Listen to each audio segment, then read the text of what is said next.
showtime.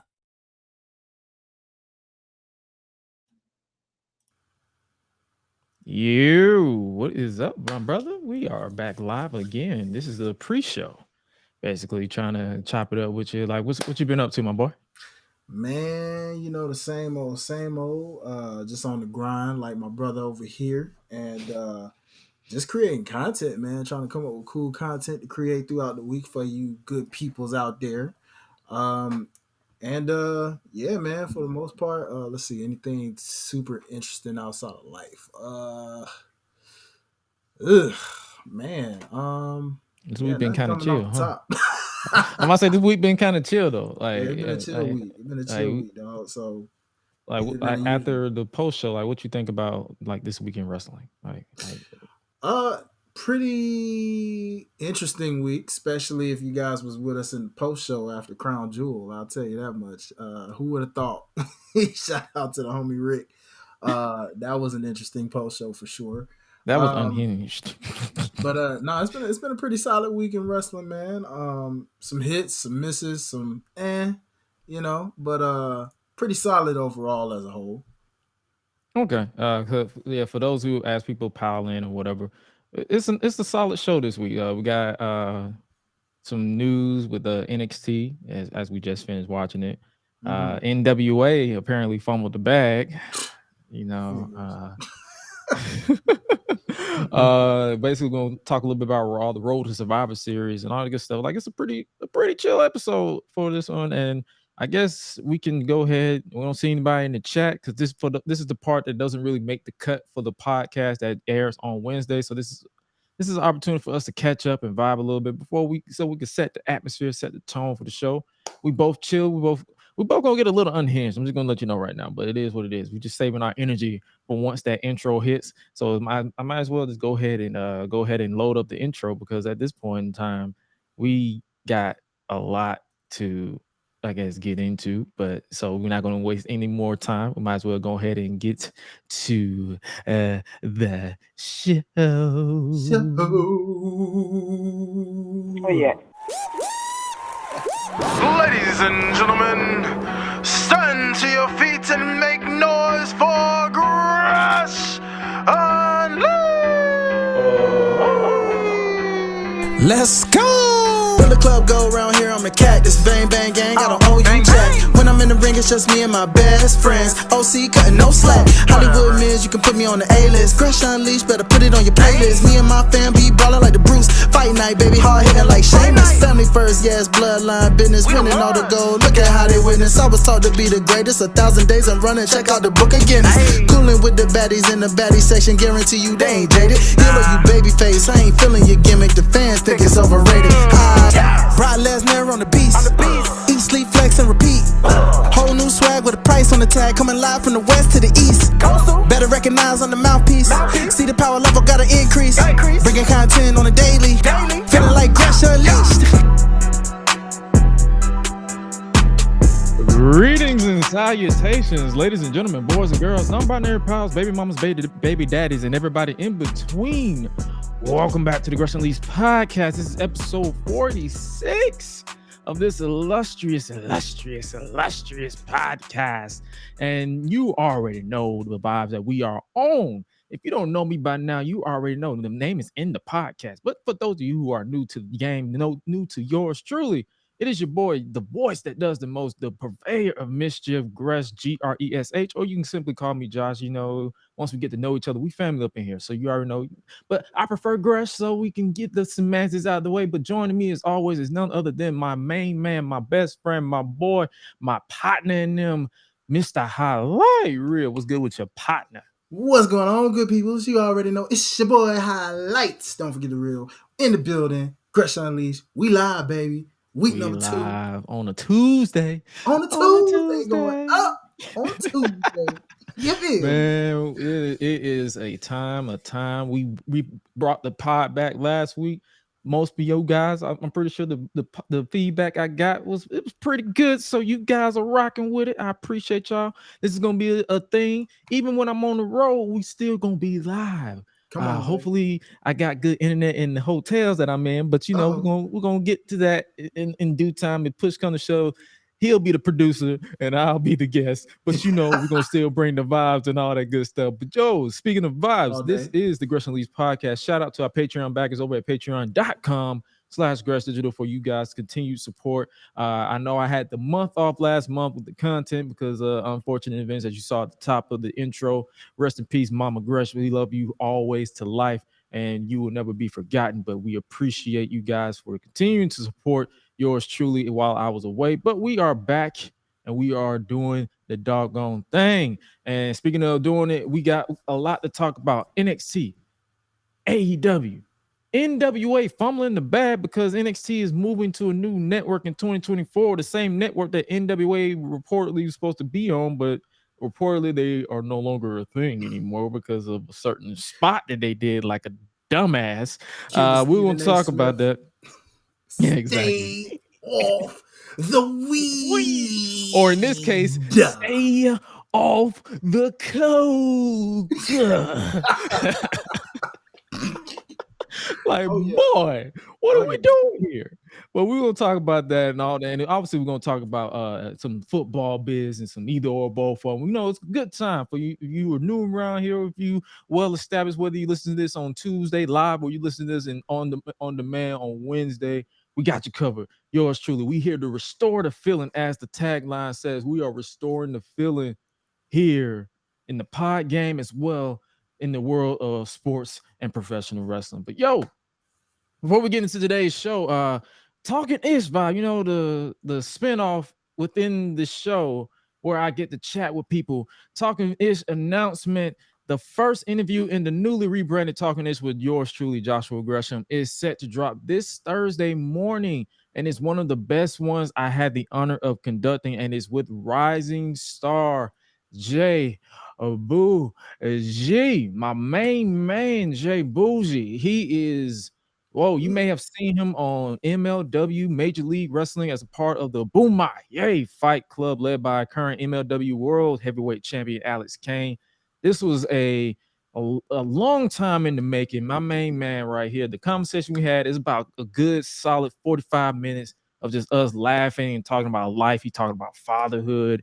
He talked about basically separating himself from being a professional wrestler to a sports entertainer because all he knew was WWE. It is a good interview. Like, you guys, I promise you, I don't put my name on a lot of stuff because I be paying attention to some people. But this right here, this main man right here, you're gonna see an inside joke when I start plugging it.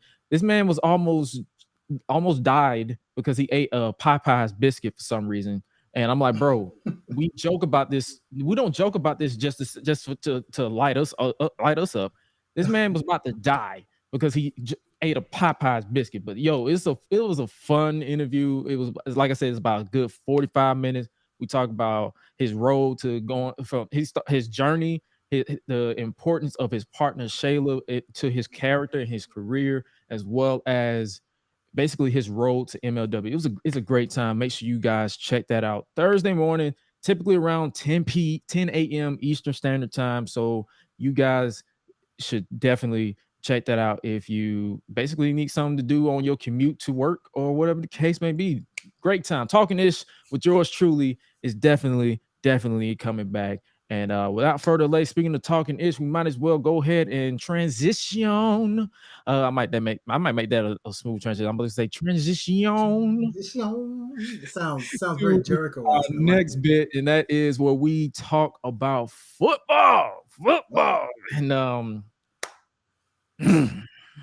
come on, Gresh. This is a week. Yep. Come on. It's okay. Let me go ahead and put my 2 minutes up. Man. Listen. Hey. Sunday Night Football. We got a problem. Like, Dolphins. What was that game? Seriously, what was that game? Do you know that? Did you watch the game? Brother, as early as that game was, I forgot it was an early game. I was like, oh yeah, they were in Germany? Oops. Man, for those of you who don't know, the Kansas City Chiefs bested the Miami Dolphins in Germany at 9:30 a.m. Eastern Standard Time. I got up. I was eating breakfast. I slid on in. I slid on into like I'm like, okay, cool. This is gonna be a good game. Y'all been cooking. Y'all been doing your thing, and then it's like, y'all got in Germany and just said, you know what? I'm gonna leave my good game in the States because what was that? Like, bro, when I saw the way the first quarter was defended, like Miami Dolphins defense just went on autopilot. Like that shit was trash. That shit was trash. Yeah. I already knew how this game was gonna go because the Miami defense practically let that man walk to the first point. Like that first point they got, they literally let him skip. They said, yeah, we're gonna let him skip. Like that, it was a skip. That bro was like skip. I'm like, what the fuck? and then their first offense play also set the tone, and they couldn't even push the ball past the Chiefs. Like, what was happening? All that cash talking shit that Andy Reid and Tyreek Hill did not go in their favor at all. Like, dog, I'm no ball player. Like, I don't play ball. I do not play ball at all. But you can't be out here talking like this and playing like that. Like, what are we doing? Yeah, what are we doing, bro? I get it. You know what are we doing? And I couldn't even talk trash about the Falcons losing because I'm like, the way my team played this morning, I can't say that. And my time is up. But just play better next week. Just play better next week. That's all I got to say. Play better next week. You heard me. Come on, Dolphins. Come on. I got you, dog. I got you. Hey. Y'all killing me with this shit, man. I feel your pain, brother. I feel your pain. Damn. All right. Now it's your turn to talk some trash about football. Let's talk a little trash. Okay, let's do it. Let's start your time right now. I hope y'all enjoyed my boy's rant because I feel him. But as soon as this timer starts, we're gonna get on into this thing for y'all. Yeah, it's a little glitch. We trying to get it like it's acting brand new. Come on now. Brand new. It's cool. We live, baby. That's the beauty of it. All right, there we go. Okay, so it's your boy Highlight Real, man. Listen, the Tennessee Titans, unfortunately, we took an L on a Thursday, prime Thursday. I was a little hyped, But the good news is the Steelers just barely beat us.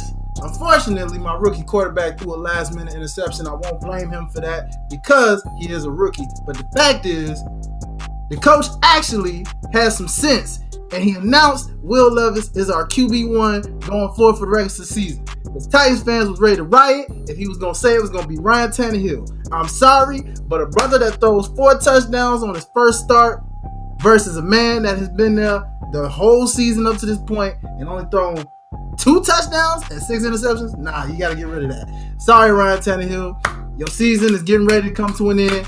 Pack it up. Best luck being a backup for somebody else in the future. We thank you for your services. All right, Tennessee Titans, the future is bright. Now, I'm going to take this final minute to talk about another team that ain't even my team, but boy, it feels like they my team because I don't hate them, but I don't love them. Dallas Cowboys. Man, I don't know what to say because, Dak Prescott couldn't have played no better of a game than he did. CeeDee Lamb couldn't have played no better of a game than he did. The defense couldn't have played no better of a game than they did. You got it from both ends, and you still lost the game. How? Please tell me, Dallas. How? Philly was right there. You went backwards. You were at the goal line, my guy. At the end of the day, I'm here to encourage y'all in this last 20 seconds. If you are a Dallas Cowboy fan, I say this. Good news is you got one more game against Philly, and it's in Dallas. The bad news is, unfortunately, now all the major teams got blown out by San Fran. You now lost a close one to Philly. You lose any more this season, it's over. All right? Enough said.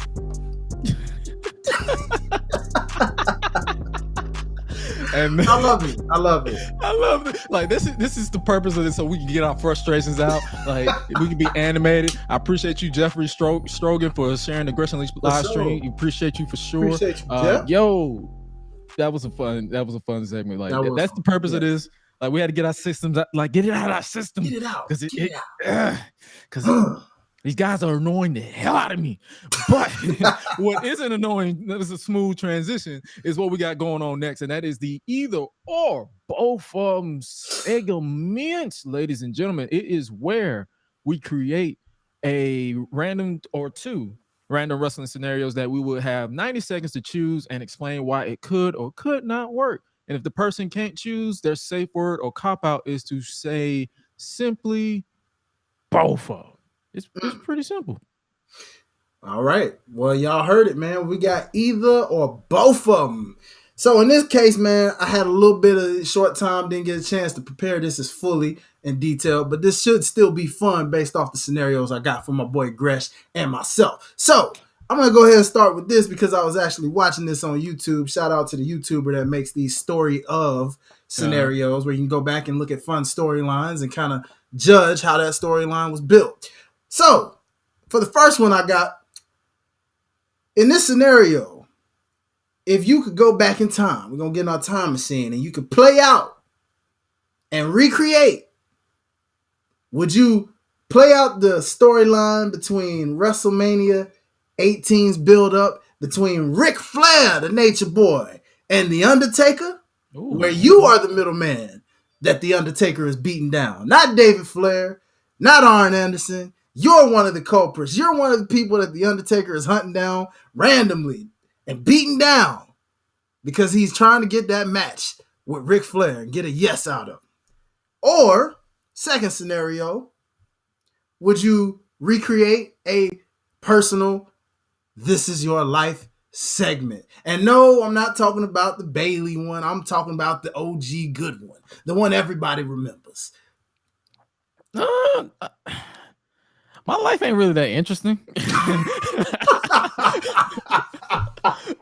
So I feel like my This Is Your Life would probably be worse than Bailey. It's probably a little traumatic, but it probably would not be as interesting as like The Rocks or like anything like that. The ratings will probably go lower. So I might have to go ahead and get my ass whooped like by Undertaker in the build for WrestleMania 18. At least it's some TV. At least it's TV time, and at least people will remember me because people still talk about it. Yeah. We don't talk about Bailey and heard This Is Your Life. We try to avoid and ignore that one, and we still talk about the Rock one. That was a big segment, but it's like if you compare it to how TV is now, it's probably going to be boring. So, especially in my life. So I'm like, I mean, it'll be interesting, but it won't be PG either. So let's stick to the ass whooping by Undertaker. Okay. You know Peak what? Undertaker. I ain't talking about the current Undertaker because current Undertaker, all I gotta do is just step on his big toe and he'll just. So yeah, no, that was a different breed Taker, guys. I guess for me, I'm gonna go the other way. I guess you could say Giving My Life is pretty interesting to this point. Your life will probably be just a big old mixtape. Yeah. That's exactly what it feels like. Yeah. You know what? I guess a This Is Your Life segment would be interesting in the Rock's version where I get to kind of make fun of people that decided to make fun of me for whatever reason in certain parts of time and, get good laughs and giggles out of people for sending them on back. Like, I mean, who wouldn't want to go back and tell their teacher to go know their role and shut their mouth, or go tell that chick that didn't let you go to first base to, poontang Nate on out of here. You know what I'm saying? Why wouldn't you want to do that? I know I would. I mean, hey, why not? You missed out. Look at me now, baby. Look at where we at. So, not to say I'm a punk, because I'm definitely nobody's punk. If I'm gonna get whooped by Undertaker like my boy Gresh, it's TV time, and I'm gonna go out swinging. I'll be like, "You want to fight? Let's go, Taker. Let's go." If I get beat, I get beat. It is what it is. But I'm gonna go with This Is Your Life segment. Why not? You know what I mean? Why not? Like vice versa. So yeah, that's a fun little that's a fun little thing right there. But yeah, we'll definitely have more either or both of them next week. This is a nice little fun thing that we want to do as a nice transition to get you guys into the wrestling field, especially coming down off of the shit talking we just did on football. So we had to get that out of our system. So now we're about to go ahead. Might as well go ahead and switch into the news for this week. And might as well start off hot because apparently, according to Variety, NXT is moving to the CW in October 2024 for a 5-year deal. Let me go ahead and pull up that article All right. So according to Variety.com, WWE's weekly NXT show is heading to the CW network. I ain't heard that name in years, my boy. Like in years. They're heading to the CW NXT, which serves as a showcase for WWE's developmental talent. Currently airs on USA Network, but will move to CW in October 2024 in a new 5-year deal. NXT will air weekly throughout the year on CW, marking the first time the show has aired on broadcast television since it launched its weekly format in 2012. Between the new leadership and ownership, the economics of the deal, and with their broadcast network now being in over 100 million homes, it became a no-brainer to move NXT, one of our signature weekly shows, to the CW, said Nick Khan, president of WWE. So what's your thoughts on this? NXT heading to the CW? Because, like I said, I ain't heard that name in years, since 2021 when I tapped out on the All American. So, yeah, I mean that. Let's face it. That All American, Flash, Arrow, Homecoming, if you cared about it. Some people did. Like I saw some people talking about Supernatural. it. Yeah, some of these shows carried CW for as long as you can remember at this point. But I actually love this for them for a couple of reasons. First off, the graphic itself that they showed, the first graphic here. Shouts out to Keanu James with this elbow drop. I believe it's I Gigi ain't a fan Dolan. of the fact that they got Mello of all people getting clotheslined over here by Braun, but it is what it is.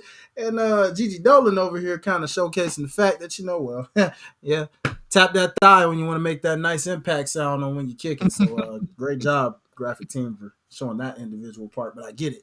I like this move really because a lot of people who don't remember this or maybe didn't know this, SmackDown, its origin comes from this very network back when, there was once upon a time in the 90s where CW didn't exist because it was two separate networks, one by the name of UPN. Shout out Ken. He said, don't forget Black Lightning. Man, you got to remind me of Black Lightning, dog. Like, why, Ken? Why? I mean, I feel you because I was with it in the first season, and then they kind of lost me after that, dog. But that's the testament to every CW show, my boy. Yeah, fair point. Okay. I give you Black Lightning. You're right. I give you Black Lightning. Forgive me, Jefferson. Forgive me. I'm sorry. I forgot. My bad. But, but real talk, man.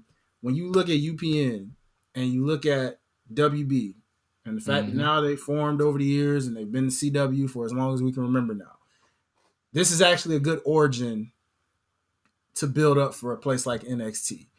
SmackDown was made famous. A lot of people may not, unless you're like me and Gresh, you may not remember a time when SmackDown was actually a special before it was an actual regular program show. Yeah. It was a special that you got once upon a time, every now and then. And then it became a regular thing on UPN. And look at what it did for that show and how iconic it made that brand. So what I love about this, if the CW does this right, and they promote this right, and they get eyes and ears on it right enough, NXT could be real major. And it gets to the point where they really do have to treat this like a legit third brand if they're not already doing that, as we can see. They're kind of doing it now, but they're doing it with more so it's like it's not as forced. It's like, right. I mean, they had that one time where it was forced where they put John Cena, Undertaker, and all these people on here randomly on because AEW went to Tuesday. I'm just gonna be like, shit, let's just go back and forth. And I'm like, as a fan, I'm not one of those diehards that be just losing their mind on social media. I'm like, go for it. I watched both shows and both shows were fine for what they were. Yeah. But yeah, I agree. It's more so how they market it. Like, will they actually make it make sense? Like, will they actually make it like, okay, will they give it the full promotion? Because apparently, see, this is how checked out I was on the CW. Apparently, they're rebranding for live sports. So they was going to either get, it's like, I believe they're doing some type of NFL inside the NFL type show, basically ESPN Light.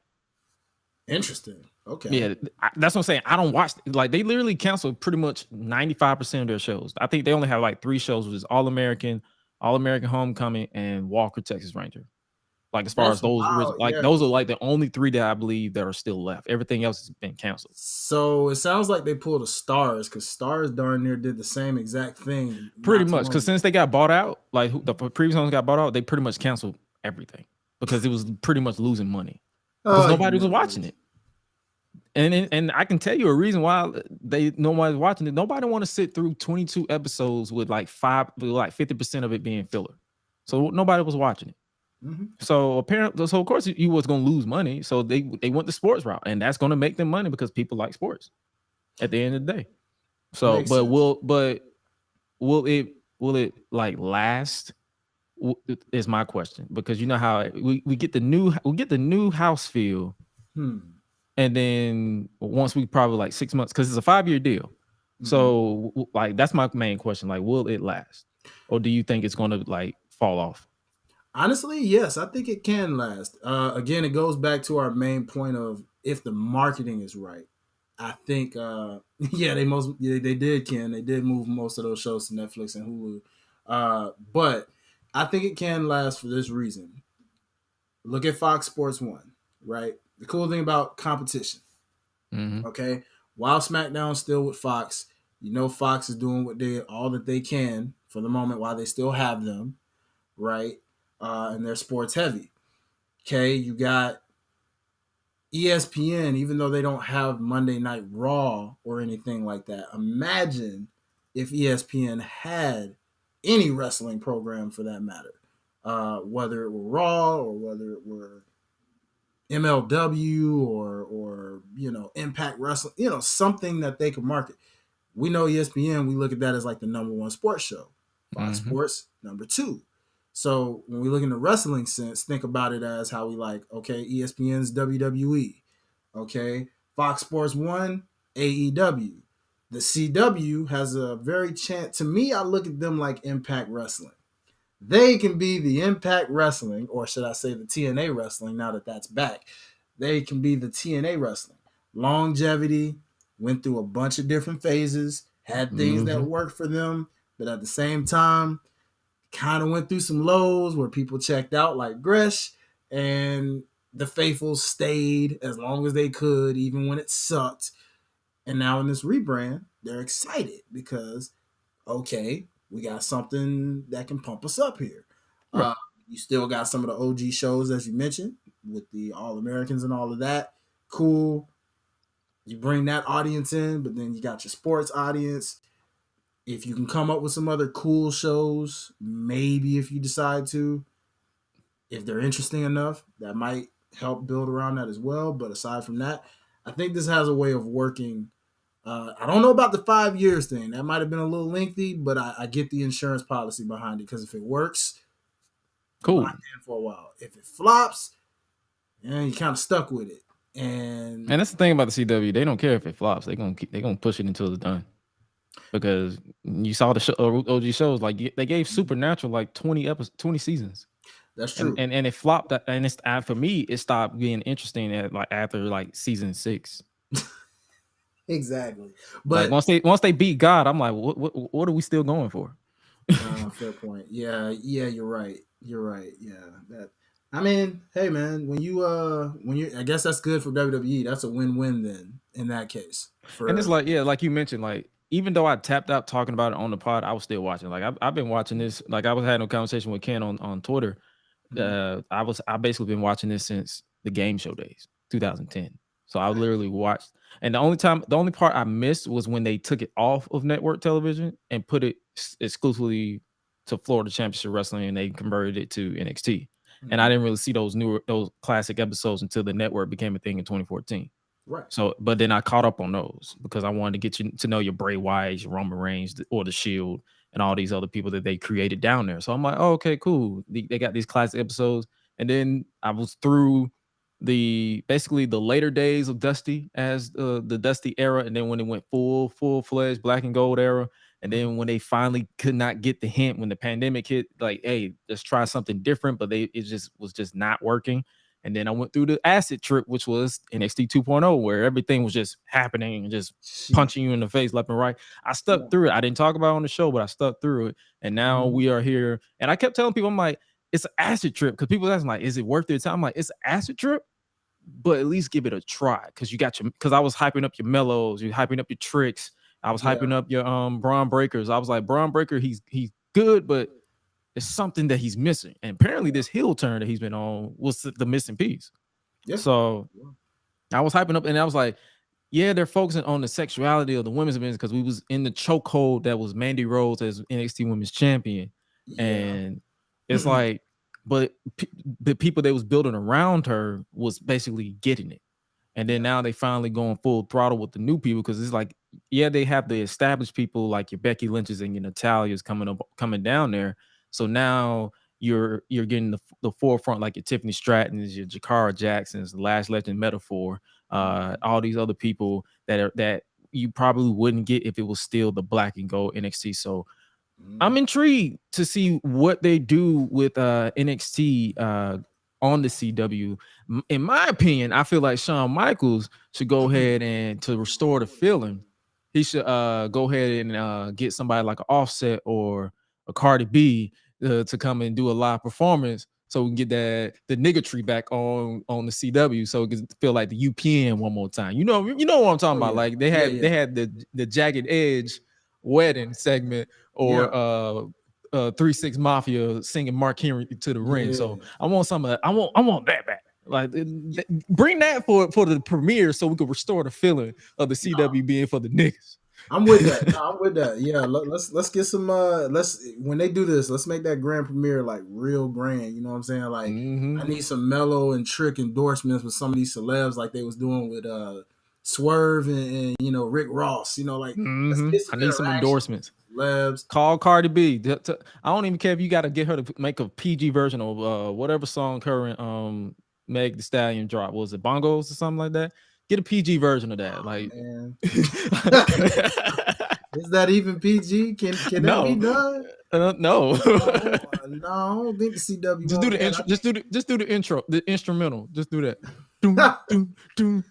Bungle, bungle, bungle.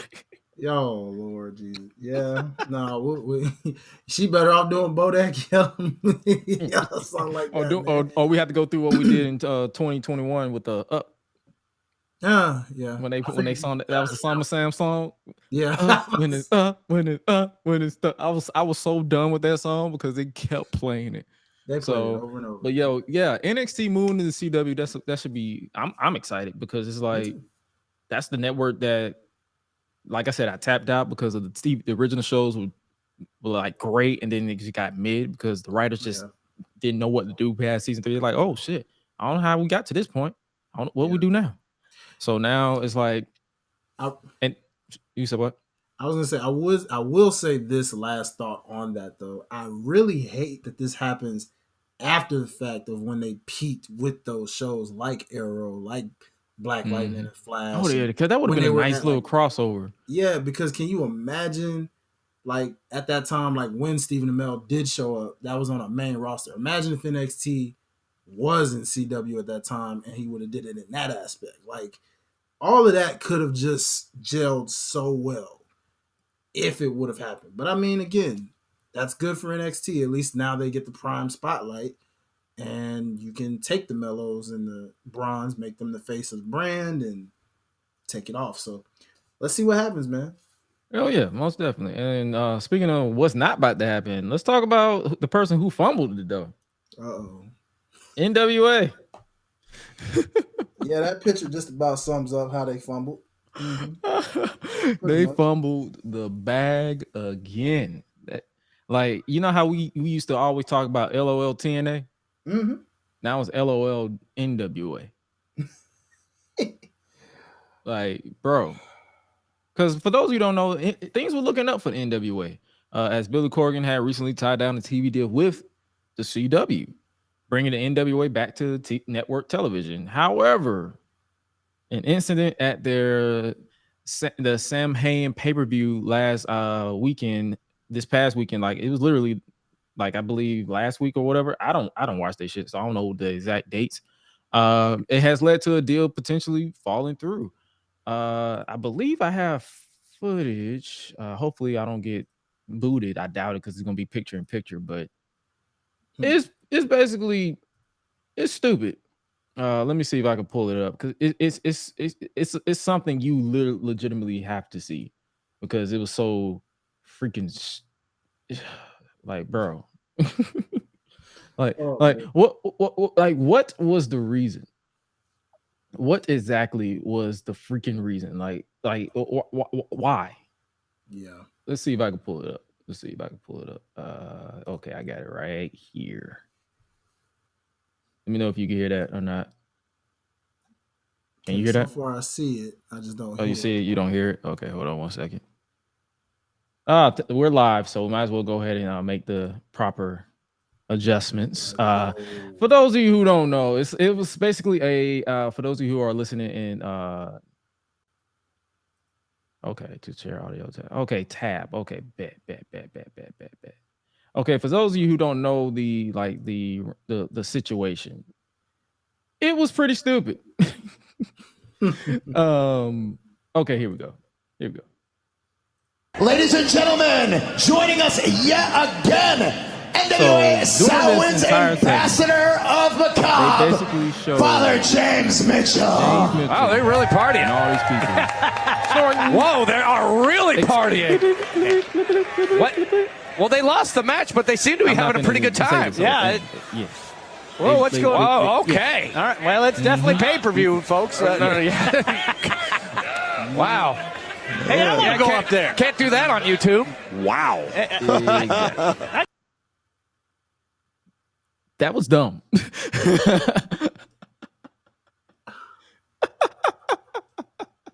Oh my freaking god. Oh my god, man. Oh. So the segment show, like, for those of you, like I was saying, because for those of you who need to basically to reiterate what I'm talking about. It was a segment showing Father James Mitchell, the sinister minister, engaged in some not so family friendly activities, with him being shown to snort cocaine, handing out what was implied to be, like I said, cocaine to talent near him or whatever. This spot was pushed by Corgan through his this controversial bit has caught the attention for those who at CW because, like I said, they had a network deal. The network wasn't happy, and a report from House of Wrestling indicated that there is now a 90% chance that the NWA Power will no longer be appearing on CW television, which probably more than likely won't be the case because NXT just got the deal. Or if they don't get on network television, they will more than likely air exclusively on the CW app, kind of like what WoW Women of Wrestling do right now. So, along with an NWA reality TV show. So they're not getting the complete boot, but they won't be prime time. And all because allegedly, because we don't know the truth, like we're literally wrestling fans spectating, but because they decided to do that spot. What's your immediate thoughts on that? Because my thought is there's just some dumbasses. I know you got the mask on, so your face says your faceless says all that it needs to be said. They some idiots. Yep. Ladies and gentlemen, I had to put on a luchador mask because of the fact that I am so embarrassed that this company did that. I have to hide my face, ladies and gentlemen. I don't even watch it, so I don't got to hide my face. Fuck that. I don't either, but it's still on behalf of wrestling in general. Wrestling. This universe, man. Look, dog. That's not cool, bro. That's not cool. Say no. Just say no. Say no to cocaine. Say no. We learned nothing from the great Whitney Houston, ladies and gentlemen. Nothing. Crack kills. Crack is wet. Crack is wet. Oh my gosh. Look, man. My heart goes out to everybody that I've ever, had the pleasure of having on the Life's About podcast that were from NWA. Of course, at the time when NWA was at its peak of popularity at the time, of course. Oh yeah, because I was watching it when it was at the peak, yeah. For sure. But some of those individuals I do believe, are still with the company, or at least somewhat have a foot in the company still. So for them, I'm just looking at it, like, hey man, get out of here. Okay. First chance you get, Stupid. Go to TNA, go to AEW, go to WWE, go to MLW, wherever else you can go. Get out of there. That was so fucking stupid. Just so stupid. Dude. And that man, I don't ever want to see him in TNA Impact again. Father James Mitchell, don't you bring that crap to TNA. You hear me? Don't you bring that crap to TNA. You stay right there with that nonsense. I don't want to see you with Rosemary. I don't want to see you with Jessica. Don't bring that crap to TNA Wrestling. Don't bring that shit over here. Don't you do that. Don't come back to like Kevin Hart mom told his daddy. Don't come back to stoop. Don't come back to second step. You are the James Mitchell. Father James Mitchell. It will now be the definition of a TNA stepdad. Don't come back the second step on the stoop. Don't come back. You can say hi. You can say hi to us. You can say whatever. You can pay your respects, but don't come past the second step. Come back. Don't stay over there. Way over there. Like way over there, dog. You can come back if you don't bring that. You can leave that. Mm-hmm. But don't. Who approved I wish that you segment? would. Who approved that segment though? Corgan, that's who. What do you expect? Dumb. A rock star. That is the dumbest. Hey man, if you find that entertaining, that's your entertainment. But from if you're trying to grow, you don't do in 2023, in the 70s or the 60s, maybe. This ain't the 80s, my guy. It's 2023, bro, my boy. Yeah, no. What are we doing here? Nope. Stupid, man. Stupid. Dummy. Dummy. Yeah. Pretty much. All right, but we was talking about we got that out of our way. We're moving on from y'all. But let's talk a little bit about NXT that we just watched about an hour ago. What you think about? What you think about tonight's show? Pretty. It was headlined by the NXT Heritage Cup tournament. Well, not tournament. Match between Noam Dar and Akira Tozawa. We had Braun Breaker versus Von Wagner, and basically a glorified no DQ match because they had the referee's discretion. Mm-hmm. We heard from Lyra Valkyria. We had obviously that match. I got two graphics of it for some reason. And then we had two Iron Survivor Challenge qualifying matches. Tiffany Stratton versus, her name is slipping my brain. Valen Henley. There we go. And Tyler Bate versus Dijak. Two great matches, I should say. But what you think about this show from today? Pretty solid. Good old fashioned wrestling, with some elements. I guess the main point to me, outside of the wrestling part, was how the show went off air. For sure. So we'll definitely talk about that. Yes. But before we talk about that, we're gonna talk about the women a little bit. Okay, for sure. Xia Li got next. I guess she wants next. What's your thoughts on that? I love it because I'm a big Xia Li proponent. I've loved her since her days in the Mae Young Classic. Now, interesting that she's going after this NXT title because she's been attacking Becky as well. So, I'm guessing from what they're trying to tell, Xia Li wanted a shot at Becky when she was champion, but since she lost it, she's pissed that she lost it before she got her chance. So she's been attacking her. So now she wants to take the title. She wants that opportunity from Lyra, which more than likely she'll lose. And that'll drive her more crazy with Becky. She was like, you should have gave me that opportunity when you said I was going to get it. So that's what I'm assuming, but you probably have a different perspective of that.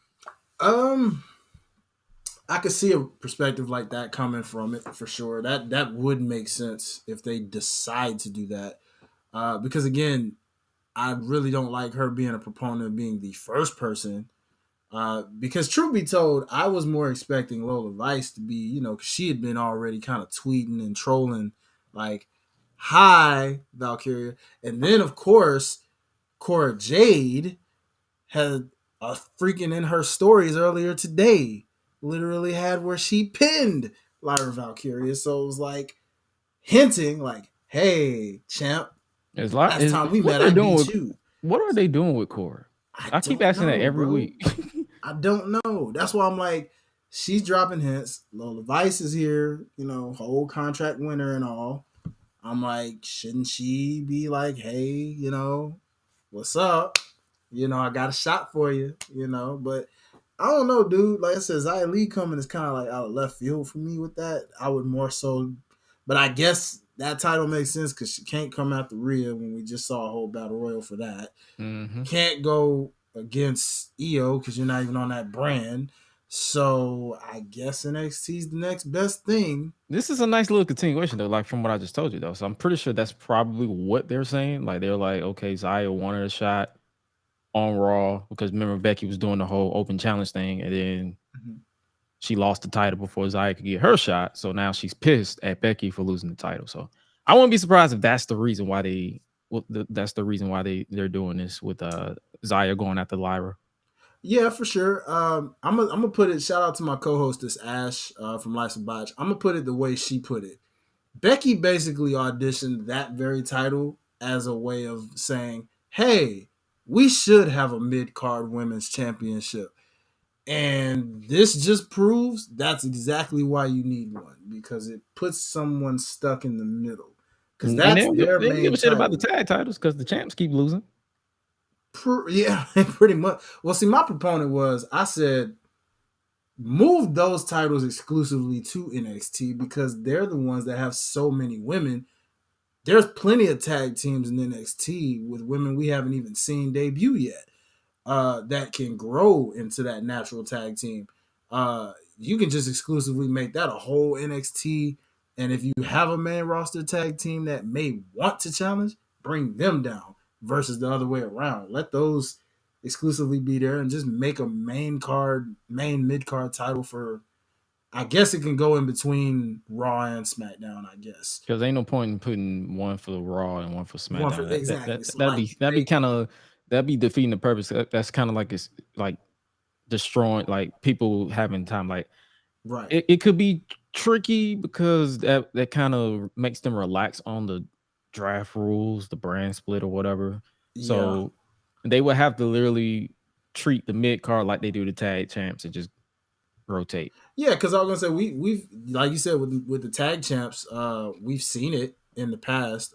Because even before they split, remember the original brand split when the undisputed champion was able to go to both shows naturally, just like the tag champ. And then before they actually was like, okay, now we got to give our own brands their own title. At least try it out that way with like, let them jump, because the divisions are big enough. You could just, hey, they're not doing anything right now. Let's let them challenge for the mid-card title. Hopefully they do it. We'll see. Yeah. So that's all it is.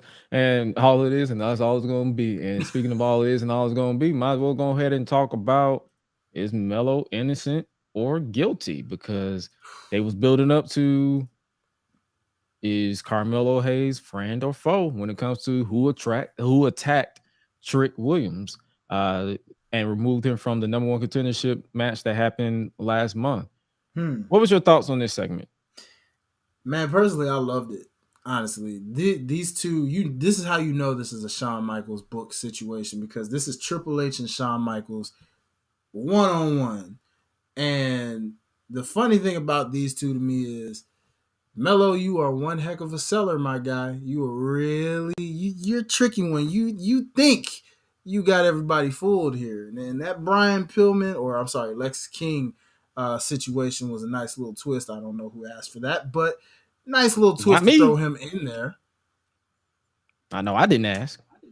Yeah, but exactly, you didn't, brother. But I look at it as maybe that's the pun, to try to divert the attention away from the two. But that final shot of them hugging and the look on Melo's eyes told me everything I needed to know. As meme worthy as this photo is, told me everything I needed to know. That you are definitely the culprit, brother. You did this. That nigga's guilty. That nigga's guilty.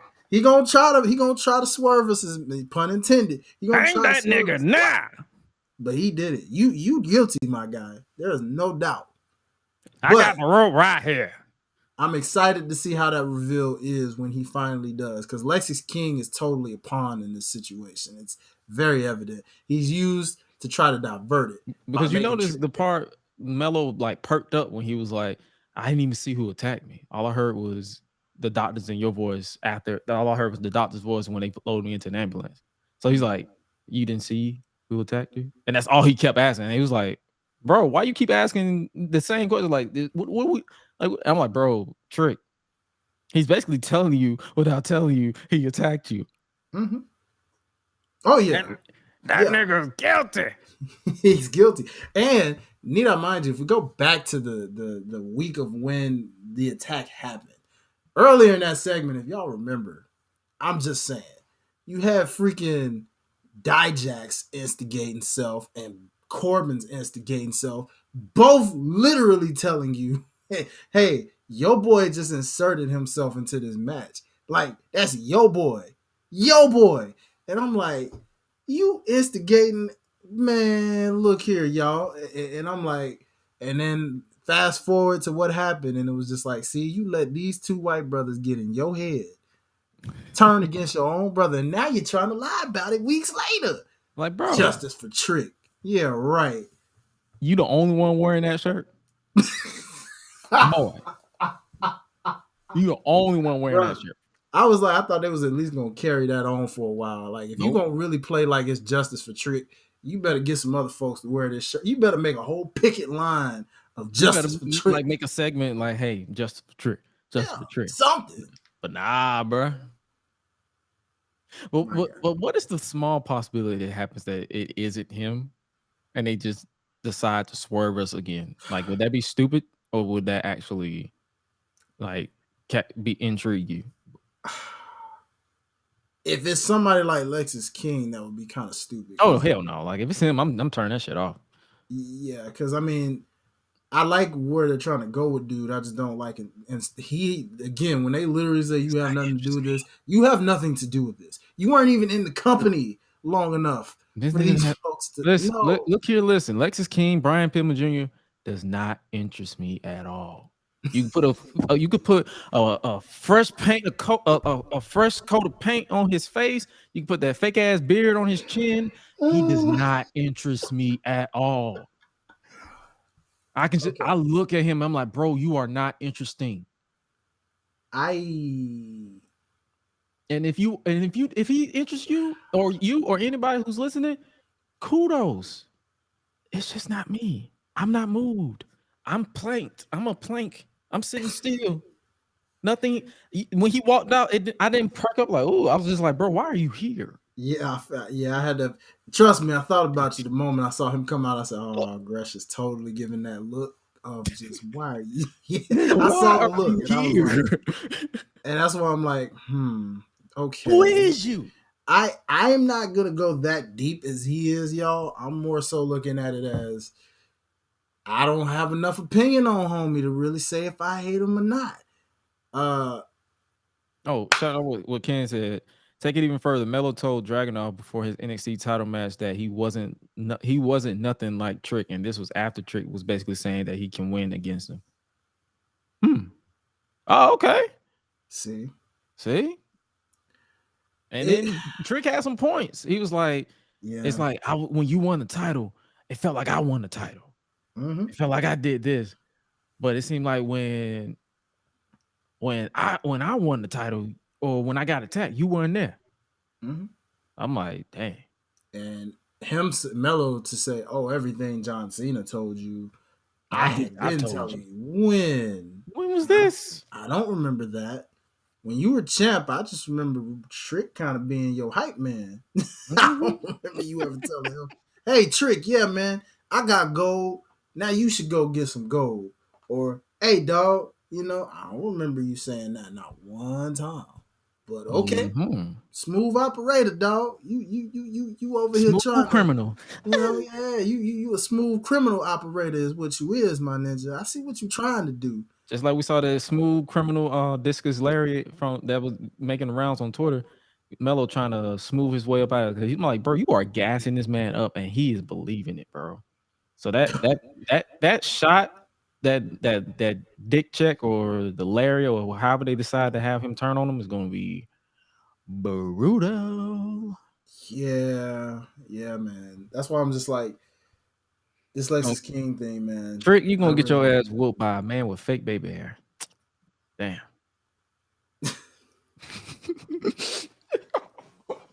Please don't.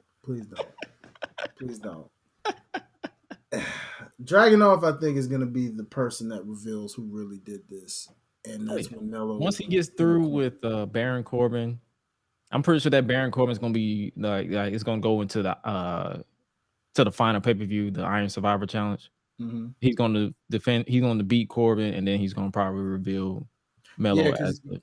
You can tell since they're matched together, he's grown fond of Trick, and he's really like literally respected him deeper than he even respects Melo, which is wild because they've had like 3 wars versus the one that he had with Trick, and yet for some reason, man, that one war with Trick is enough to earn respect. Yeah. So the thing about it is, it speaks volumes, and it just shows. I feel like he's really going to reveal. He's going to be that person to be like, I found footage as the champion, and this is who attacked you, right there. And then you get that clothesline you mentioned. Yeah, that's as soon as it gets revealed, True Color show, pow. It's a wrap. It's a wrap. And for people who want to, who you got those people. For those like, oh, predictable is good. The reason why a lot of TV shows fail, like I'm finna pull a rabbit out of the hat. The reason why a show like Pretty Little Liars failed, because my sister tried to get me into that show. The reason why it failed is because the writers and the creators tried to outsmart the audience instead of riding the wave. Like, okay, we figured it out. Reveal that who it is. Oh no, this is another twist. Here's another twist. Once you do so many twists, you twist yourself into a ball, and shit makes no sense no more. So yeah, that's why it's like it's cool that this is predictable. That it be Melo, because it's clear as day. We have eyes, and it's like they're obviously dragging it out because they have TV to fill. So it's like, and I'm intrigued. I'm like, yo, this is good. Because I'm a fan of both, and I'm ready for both to show up and show out. And let's be real, it's wrestling. They're going to eventually make up. Yeah. Shawn Michaels and Triple H made up after Triple H shoved that man's head through a TV, through a windshield or a car window. Mm-hmm. They'll be fine. They'll be fine. But this is interesting. And our verdict is Melo is guilty. That nigga guilty. Speaking of guilty, I guess you could say guilty pleasure of sort of finding out what's going on behind the scenes, because apparently according to the rumor mills, according to the streets, as Black Wrestling Twitter likes to say, Julia is WWE bound. I don't know if you know who Julia is. I probably have to pull up a picture from Stardom, New Japan Pro Wrestling. She made an appearance in Impact Wrestling.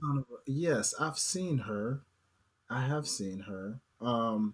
Like, what's your thoughts really on? Had a chance to follow her work much, but I've seen her images. I've seen like 2 matches of hers. I wanted to like get your like is that something like another woman from Stardom? Is that something she's I believe she, according to good old Wikipedia, Julia is an English-born Italian Japanese professional wrestler, and she's currently signed to the World of Stardom. She is the current IWGP Strong Women's Champion, as well as I believe she's a International Ribbon Tag Team Champion. As far as with Ice Ribbon, and as far as with Stardom, I'm just going off of her accomplishments so people can know. Like, she has a lot of accolades.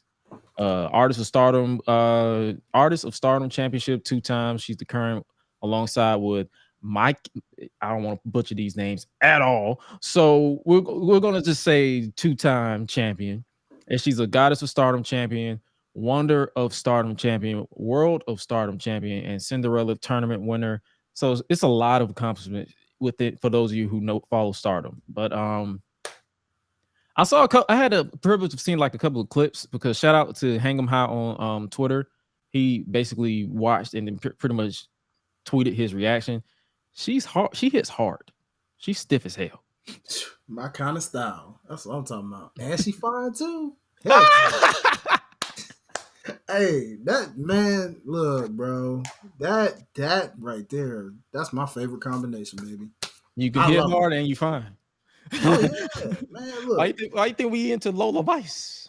Yeah, well, yeah, fair point, very fair point. Yeah, no, seriously, I like the stiff style, man. Man, she's stiff. Like when I tell you, it gives more of a legitimate. She had a match with the recently returned Kyrie. They had a match at a Stardom show, and Kyrie hit her so hard that you heard the echo in her face, and instead of crumbling, she said, and she turned around and just punched the shit. I was like, damn. Yeah, man. That style gives such a legitimacy to wrestling because to all you not our live peoples, y'all know what's up. But I'm talking about the ones out there that be like, man, that fake joint, and I'll be like, all right, bro. I'm gonna send you for the next person I say I'm gonna send you a clip of her literally kicking somebody's liver, and see if you say that F word. Yeah. Oh yeah, bro. That's why I'm like between technical. Because the technical side of being able to lock somebody up in a hole and you ain't getting out that mug, and the stiffness of a strong style type, man, look, you put a combination like that is enough to tell you how legitimate wrestling is, bro. Just saying. So like, yeah, man, if she's coming to WWE, well, watch out to anyone. Well, Tiffany, I know, can take it. She's shown her toughness. But to any of them other women, if y'all ain't, if y'all not into the strong style, just that's all I'm gonna say. Is just it's gonna be a long work night for you. Let's just put it that way. And you know, if she do go to WWE, they're probably gonna have her tone it down a little bit because you don't want them to, you don't want her out there breaking everybody's jaw. I don't know now. I don't know because Ali is one of them stiff ones too, and hey man. Just saying, dog. Yeah, I ain't see Candice LeRae in that battle royal. So, oh yeah, she got knocked. She must have really got knocked out. You got it. And not to mention, there's a guy named RVD, man. That dude went a whole career at WWE playing stiff. Oh yeah, I remember a lot of people complaining about it. Gunther's as stiff as it come too. Sheamus. It's like, trust me, they know. They know. So but they're a little different with the women. So that's what I'm saying. That's why Asuka had to kind of relax a little bit. And I'm pretty sure Zaya got toned out because I think she knocked out Mercedes Martinez back in NXT. She straight slept her. I said, ew. He said, "Get out of my." Ken said, "Get out of my head, girls." I was about to type what you said. Hey man, we great minds think alike. Come on, man. Ken, you the man, dog. You the man, my boy. Like this saying, great minds think alike. So that's all I'm saying. Like, yo, like it's stuff like that. Like, I'm excited to see what she do in WWE, if that is the truth. Like, that's the rumor mills. Like, we entertain the rumor mills, but we don't like take it as gospel. Like, will it be cool if she's there? Cool. If she's not, honestly, if she's not, I would say go to TNA because they will let her let loose on that style. Jordan Grace, for sure. Deonna Purrazzo, like there's so many women that can match that style there that that'll work. I think because at one of the pictures I showed, she was at the Multiverse. I believe. Yeah, those are good shows. Those are good shows. So that's what I'm saying. I peeped it. So that's why I'm like, I showed that's why that was one of the matches I saw of her. Like I don't really watch Stardom. I don't really have the time to.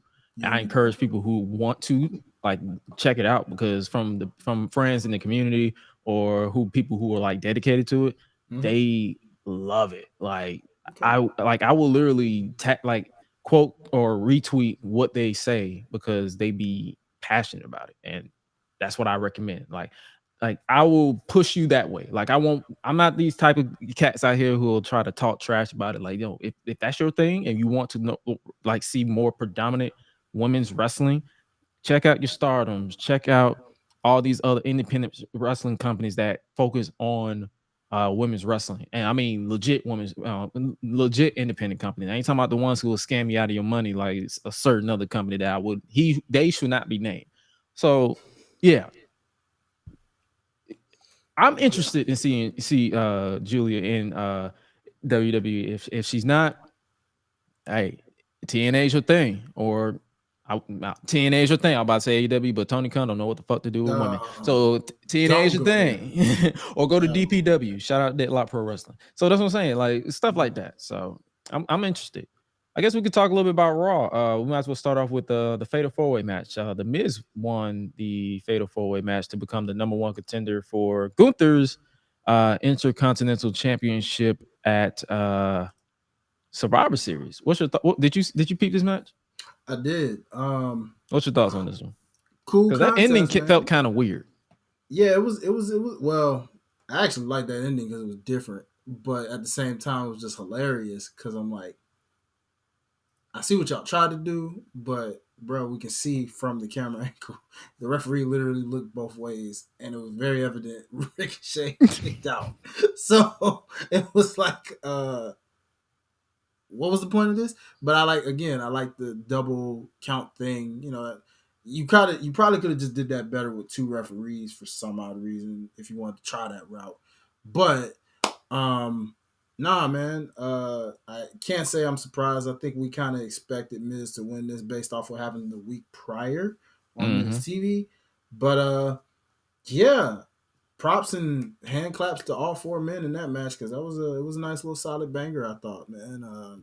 Different styles. Yeah, I enjoyed it too. Like you had Meat being slapped, pause, with Bronson Reed and Ivar. Ivar's been killing it since Eric went down with an injury. I believe he had neck infusion surgery. Yeah. So sending well wishes to him.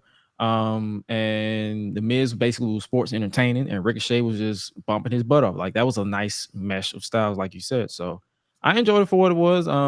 Well, am I intrigued to see Gunther versus the Miz at Survivor Series? Yes and no. It's more so like I'm in the middle. Yeah. Like I'm sort of in the middle. It's like yes, because I know like ever since winning that title, Gunther has not missed in ring at all. Like I can name you probably 10 Gunther matches that I enjoyed off the top of my head if I wanted to. Don't want to, but if I wanted to. So that's what I'm saying. Like that's how good it is. And then the Miz, like I understand people, it's cool to hate the Miz, but I'm not gonna sit on here and act like when they tell him to go, he goes.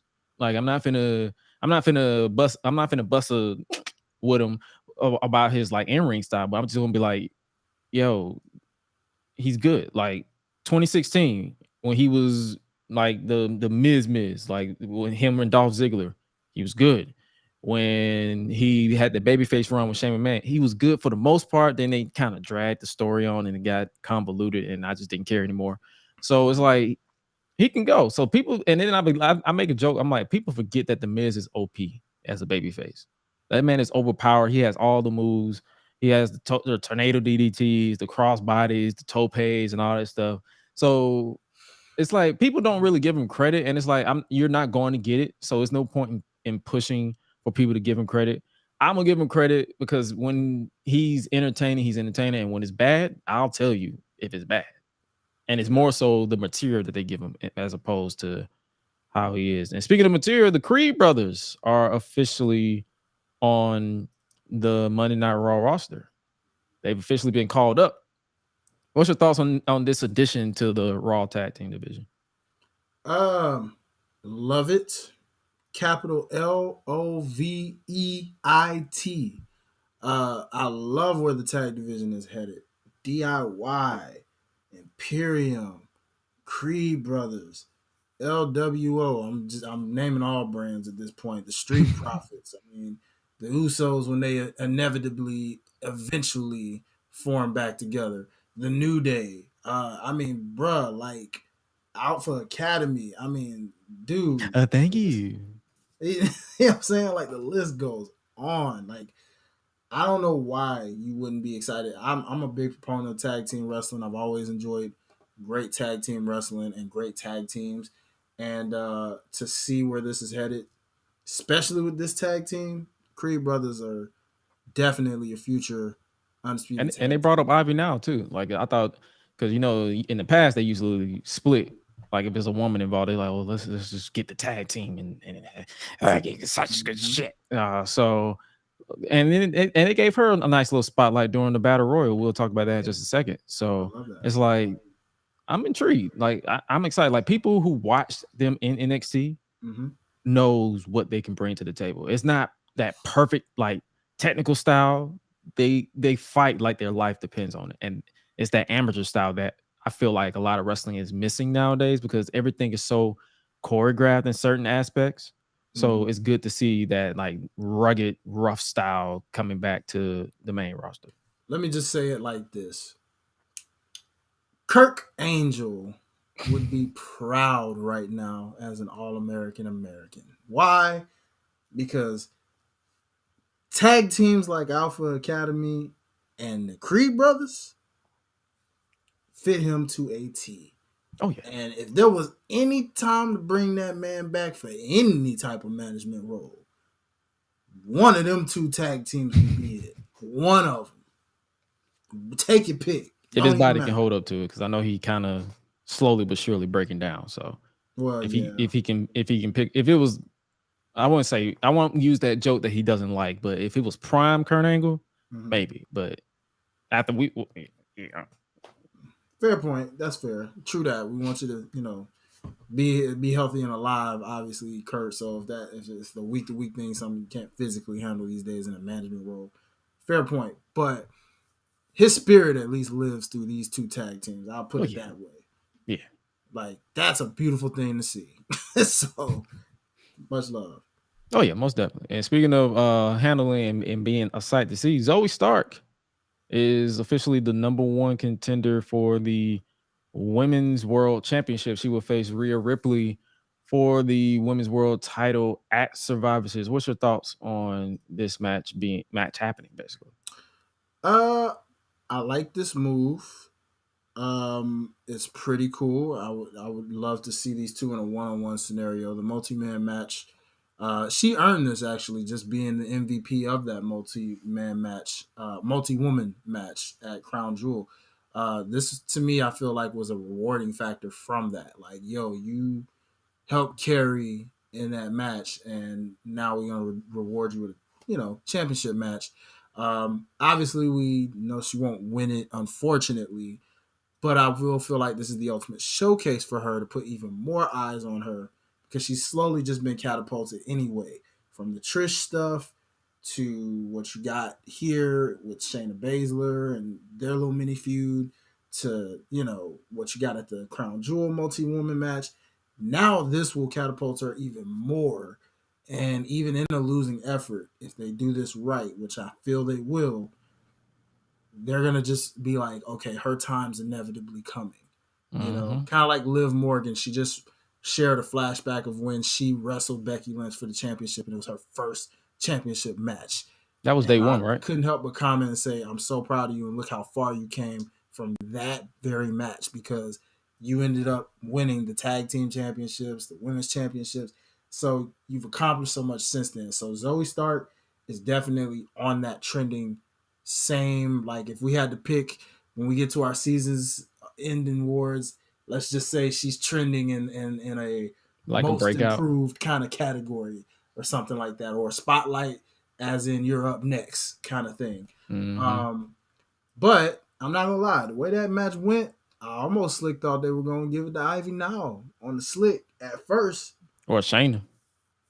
Yeah, Shayna too.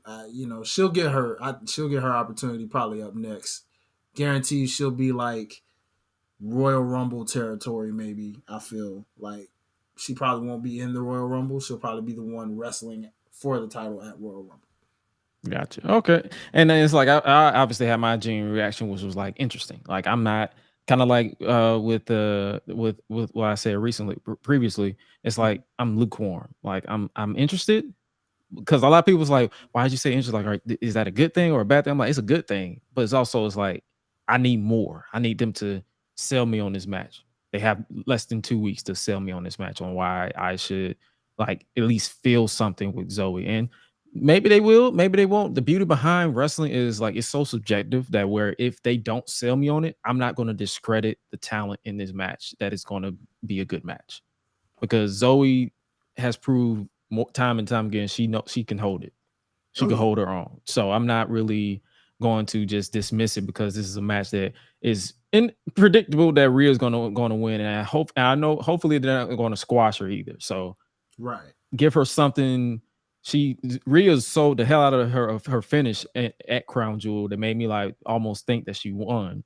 So that's probably the angle that they're going to go with. So hopefully this is a good showing for Zoe, and let the world know that she's up next. Speaking of next, the men's War Games match has officially been made official. After Seth Rollins and Sami Zayn faced off for the World's Heavyweight Championship, Judgment Day ran out and practically all hell broke loose. Then we got it was so like intense because for me it's like after months of rematches involving the Judgment Day versus randomized babyface or solo acts and tandems and all that stuff, Adam Pearce practically unleashed his inner pastor scrap daddy to announce War Games. That man became a youth pastor from the South, Douglas County, Georgia, to be exact, when he announced the official match for War Games. Because he was like, "You want to play games? You want to play games? We will play in Chicago at Survivor Series in War Games." Like, people don't understand. This man literally went full. When you decrease saturation in Final Cut Pro, TD Jakes on everybody, that man went full. You want to play games? You want to play games? Then let's play War Game. Just makes you want to break out and shout like, "Hiya!" Yeah. Like, bro, did you see? You saw the clip, right? Oh, I saw it, and man, you got me on that one because I was going full 90s bad guy villain. Ladies and gentlemen, play some shout music as my boy Gresh breaks out in the shout. Break out in the shout, ladies and gentlemen. Hallelujah. That's what I'm talking about. Thank you. Lord. What you gonna get on Gresh Unleashed Pie? Yeah. Come on now. Come on, Lord. Jesus. That's what I'm saying. Like, the way he did it, like he was growling. All he was missing was the deep breaths to trying to catch their breath, sound like they finna have an asthma attack. That's all he was missing. Man. Come on now. Boy. But what you think about this year's War Games, especially compared to last year? Like, are you finally ready for this feud to be over with, like yours truly, or is like, because I feel like this is what they've been building to for the past. Yeah, sadly, only because they just need something for Cody and friends to do. You know, unfortunately, while we're on these side quests waiting for Cody's story to finally end, side quest for Jey Uso to finally get to his brother Jimmy. And in the case of Sammy and Seth, there's no telling what side quest these two are on at the moment.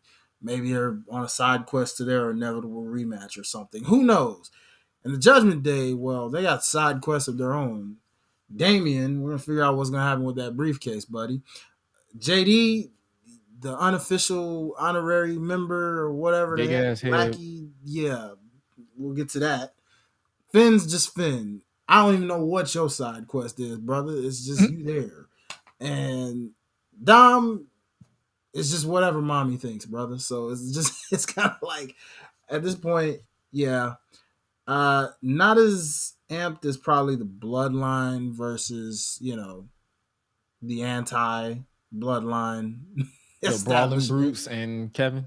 Yeah. The anti-establishment that hated the Bloodline, and just tried to take them down.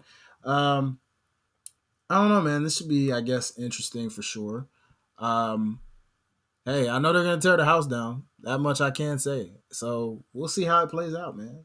Oh, yeah, for sure. So, yeah, I'm interested in that, and hopefully it's just because I already know it's going to. I'm also interested. Like, are they going to do a women's War Game? Like, Is that going to be the SmackDown side?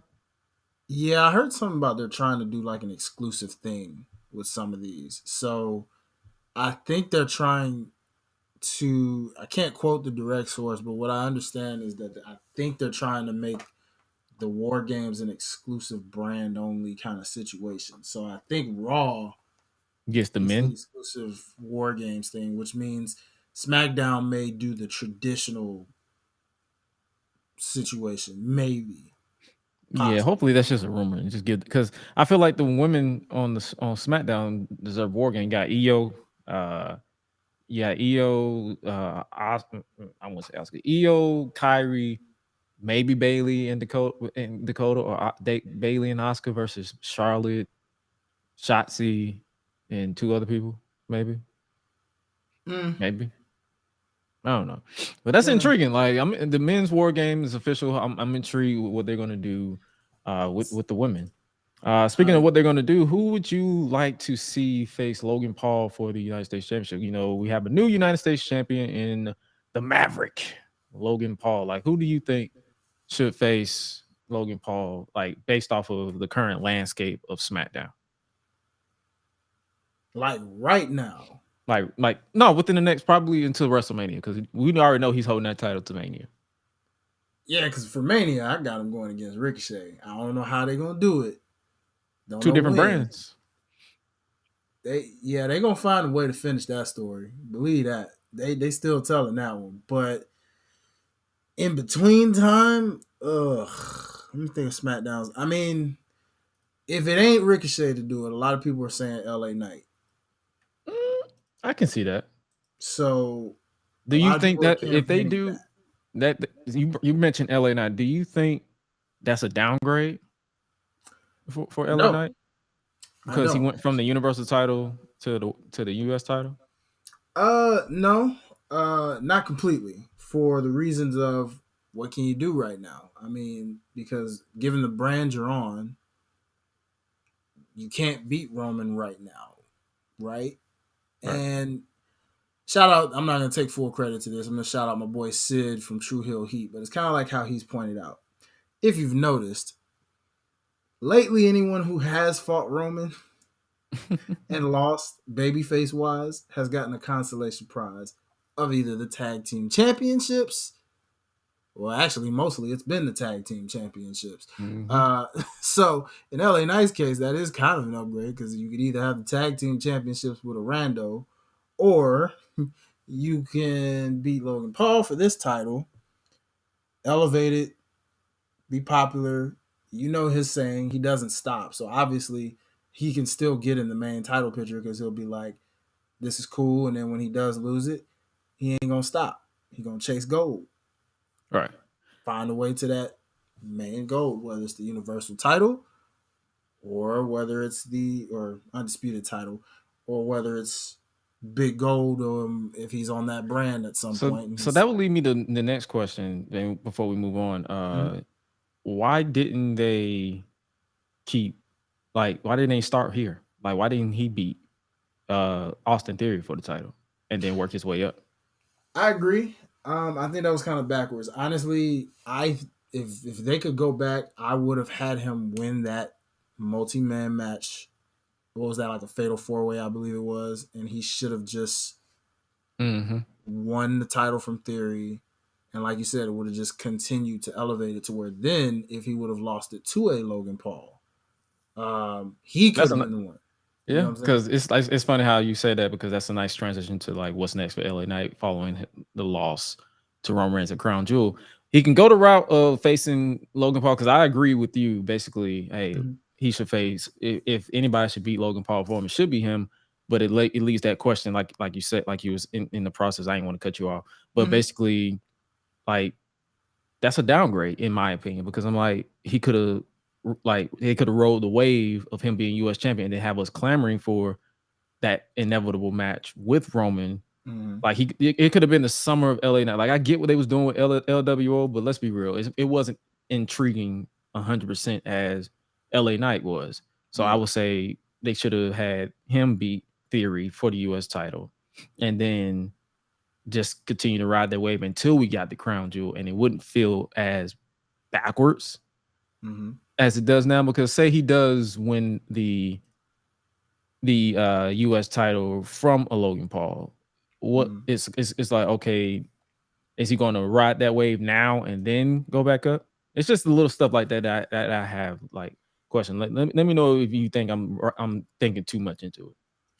No, I mean, you know, I can understand it. I never really look at too hard into what's a downgrade, because a championship, he never really said what gold. He said, I'm chasing gold, right? And he did say it in that promo. It doesn't matter if it's, you know, Seth Rollins, Rey Mysterio, Gunther, Roman Reigns, right? Yeah. They just made a big deal out of the Roman Reigns one because they saved that for last. As, look what he said for last, Roman Reigns, right? So that WWE chose to do that, but they easily could have had him, you know, get that U.S. title. So, I mean, the thing about it is, we just have to wait and see, but I don't think his momentum will die down one bit. LA Knight No, I feel like anybody who says that is overreacting. Oh, for sure. Yeah. I mean, LA Knight's that charismatic where he will be all right. That he is forever now in the top echelon of like top spots.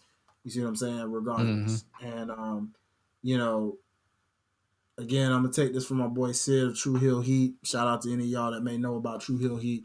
It's kind of like they were saying, when you bring up the CM Punk stuff and how everybody was talking about CM Punk trying to possibly come back to WWE, it's like, why would they need him right now when they have so many people that in are that popular top spot?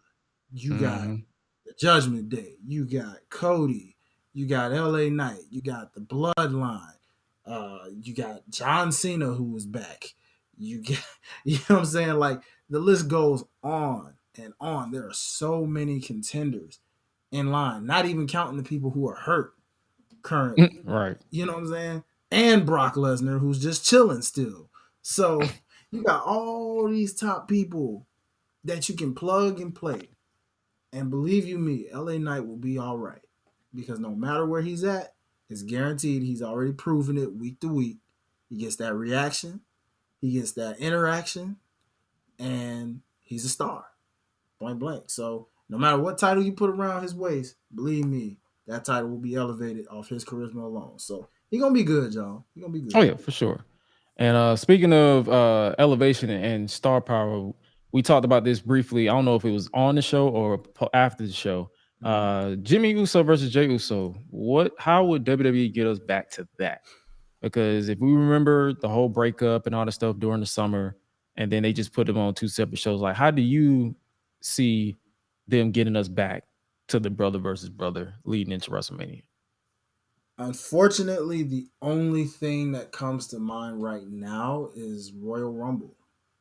Somehow these two are either going to, dare I say, start the Royal Rumble together as a 1 and 2 kind of situation, or one of them is like, I could see maybe Jey Uso coming in as the number 1 pick in the Royal Rumble. Like, he comes in at number 1 and he lasts probably through midway of that Royal Rumble, and then all of a sudden here comes his brother.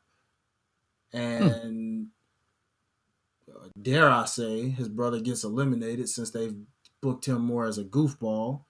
He tries to act like he ain't eliminated, pulls an X-Pac in 2000 with Kane, and dare I say, finds a way to sneak himself on in there and eliminate Jay. Because he cost them the tag team titles. Yeah. Because it's canon now. Jey Uso has more tag team title reigns than Jimmy. Yeah.